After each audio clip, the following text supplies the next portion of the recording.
In a synthesizer, the sound starts with the oscillator, goes through the filter, and then reaches the amplifier. The amplifier is going to be changing all the time.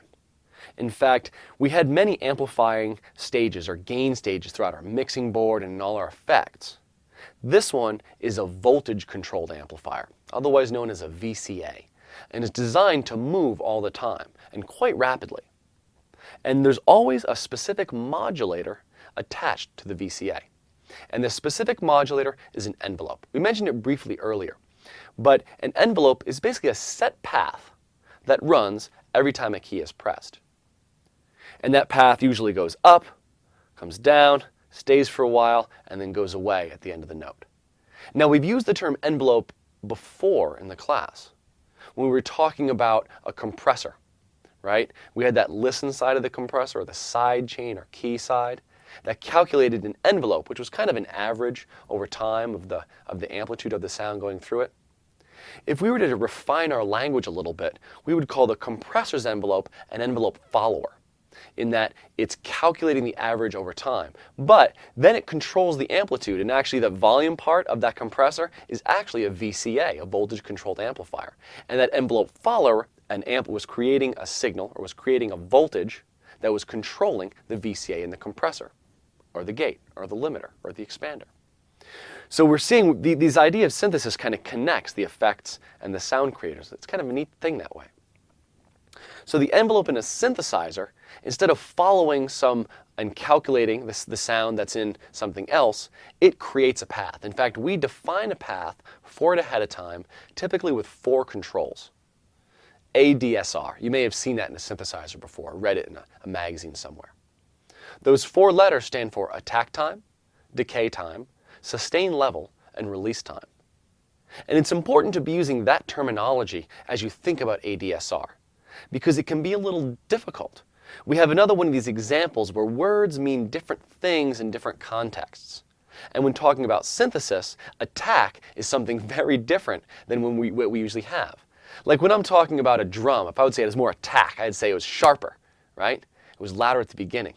But on a synthesizer, if I increase the attack time, it actually dulls the beginning of this note. So we want to be very careful with our terminology and know what's going on with that envelope. So again, it's attack time. And what's going to happen is every time you hit a key, the envelope is going to run from 0 up to full value in the time of the attack time. So maybe that might be 5 milliseconds, maybe 10 milliseconds, maybe half a second. But the more you increase that attack time, the slower it's going to ramp up. The next thing I'd like to jump to is the S part of it, which is the sustain level. Now, all the other knobs are time in this envelope, but the sustain is a level. So another reason to remember attack time, decay time, sustain level, release time. And the sustain level represents kind of a steady state that the note stays at while it's being held. Now this is useful when trying to replicate, say, a violin sound. The note starts with a nice aggressive bow, and then it kind of rests at a steady sustaining state. And we set that kind of level with the sustain level knob. Now there can be some time to get from that full value down to the sustain level. That's our decay time.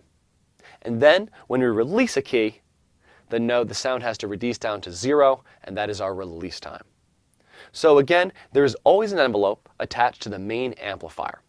And that envelope controls how the volume of the amplifier changes over time. It's controlled by 4 parameters: attack time, decay time, sustain level, and release time. Attack time is the time it takes to get from 0 to full value when you press a key.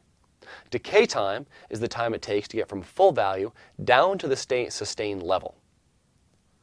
When you release the key, you enter the release phase, and the release time is the amount of time it takes to get from the sustain level down to 0. Let's look how this functions in our basic synthesizer. Again, we're going to move into a synthesizer, and I'd like you to locate the main amp envelope on your synthesizer. Now, envelopes are general purpose modulators, meaning you can have many envelopes, and they can be controlling many different things within your synthesizer. Very often, the last envelope in your synth will be your main amplitude envelope. Now, the synthesizer we have in front of us has a very nice display for how the envelope is functioning. On many synthesizers, you have to know what the envelope shape is just by seeing 4 knobs or faders labeled A, D, S, and R. So while some synths give you a nice visual of the amplifier envelope, many just give you those 4 faders and require you to know it. So let's see how ADSR works. On this patch, I have a sawtooth waveform that's being heavily filtered, and let's hear it. I'd like to point out something about this display.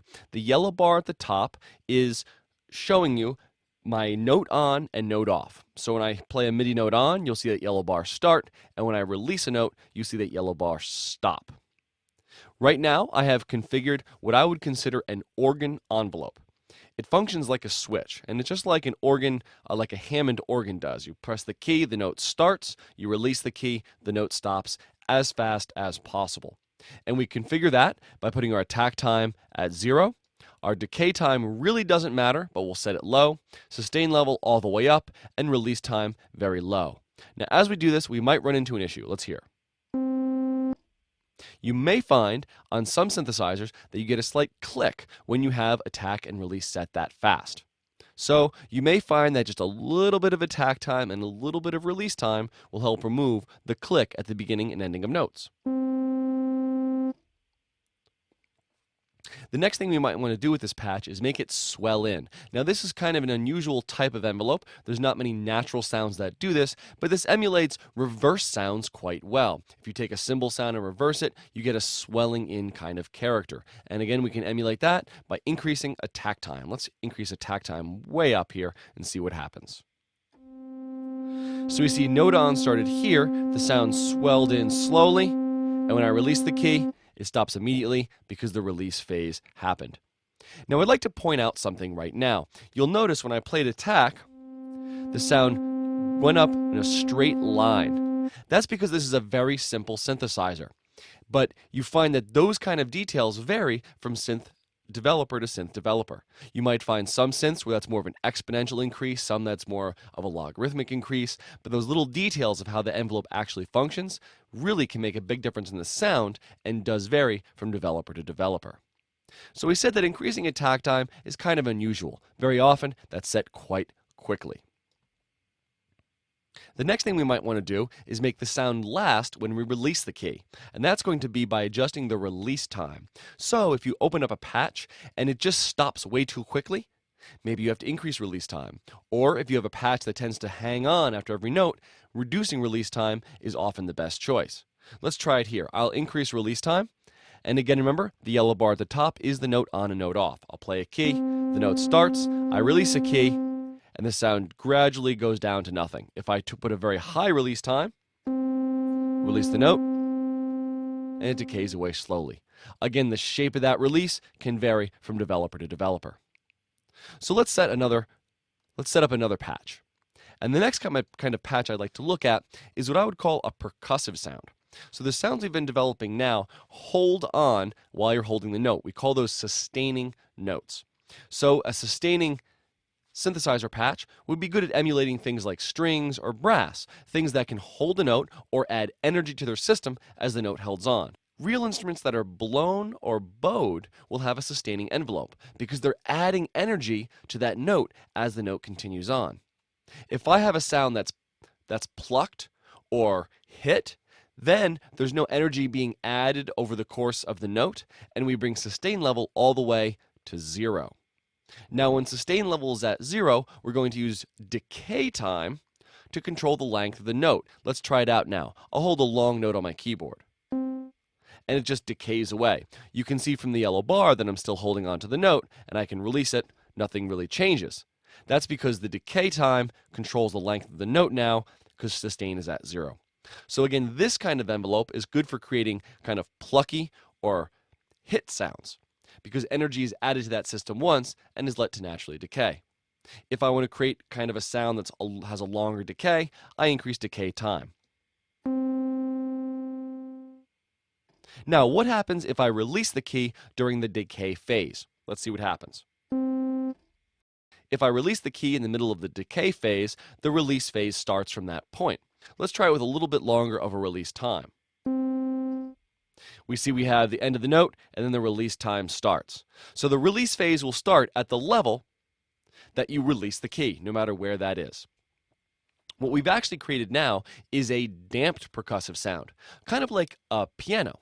On a piano, when you play a key, the key starts and it decays away naturally, right? You're not adding energy to the system. There wouldn't be a sustain level to it because the energy is decaying away. But when you release the key, the dampers on the keyboard come up and stop the note. So we've created a damped percussive sound. If we would like this to be a truly kind of percussive sound where the length of the note you're pressing doesn't really matter, usually you would set release time close to decay time. So they're set about the same. And this way, when you release the key, it changes a little bit, but it's pretty much the same. On some envelopes, you'll have a one-shot option, which makes it so it doesn't matter at all how long you hold a key, it's going to play that envelope straight through no matter what. That's a great feature if your synthesizer envelope has it. The other kind of envelope we're going to be setting up very often is a sustaining envelope with a strong attack. And this happens on most sustaining instruments. If I'm blowing into a trumpet, there's a loud initial burst of air, and then it settles down into a sustaining state. Same thing if you're playing a bowed instrument. You're bowing a violin, there's a strong attack, and then it settles down into a sustaining state. If we want to create that sort of sound for bowing or blowing, we're going to be using all the phases of the envelope, and I'll set sustain level somewhere in the middle. In this case, we'll see the kind of standard diagram of an ADSR envelope, and we'll see that we have attack time is very low, and then it'll immediately decay down to the sustain level, stay there until I release my key, and then the release phase starts. Let's see. Stays there, I release the key, and it decays away. If I want that to be kind of a punchier sound, I can reduce the decay time, and I get a strong burst at the front, and then I release the key, I get release time. If I want it to go away quicker, I reduce release time. Now there's one more envelope I'd like to show you, and this is a kind of fun one. It's unusual. It's really, I've never used it in a real context. It's only happened to me by accident, but it points out a really interesting quirk of the amp envelope. In fact, I call it the quirk envelope. And we get this by setting sustain level all the way down, but release level very high, and decay level very short also. So we have no attack time, a short decay, but a long release. Now the strange thing about this is if I play a long note, we just get a short blip. But if I play very quickly on my keyboard, we get a long decay. Again, a long note, and we get a short blip. Or if I play really quickly, we get a long decay. And that's happening because remember, the release phase starts right when you release the key, no matter where the envelope is. So in this instance, if I play a short note, I get a long result, and if I play a long note, I get a short result. Kind of a strange kind of envelope, and I learned it because it happened to me by accident. I'd like you to go to your DAW and try to work with the amp envelope. This is one of those really important features you're going to have to know because it's one of the best ways to take a patch that's almost perfect and make it perfect.